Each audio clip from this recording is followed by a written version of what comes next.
Com a polític era un home molt convençut d'allò que defensava, però a la vegada tenia una virtut extraordinària, que era un home rigorós, dialogant i que sabia negociar. Defensava fins al final, però era també capaç d'arribar a acords, i acords que mai traïen allò que ell pensava. En Lluís Tejedor, com a alcalde del Prat, defensava òbviament els interessos del Prat de Llobregat, però a més ell defensava una visió ambiental, podem dir avui dia una visió moderna, de com inserir les infraestructures en un territori tan fràgil i tan humanitzat. Crec que va ser molt positiva la seva aportació.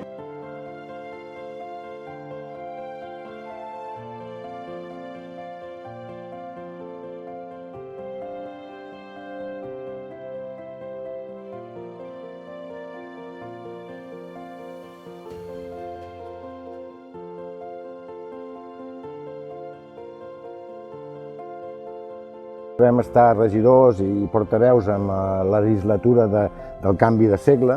Ens van tocar moments de difícil decisió i que, tot i que la decisió era de l'alcalde, jo crec que allò que s'havia aplicat sempre era el consens de trobar-nos, encara que fos en emergència, i saber una mica que allò que després ell havia de decidir havíem pogut contribuir i consensuar.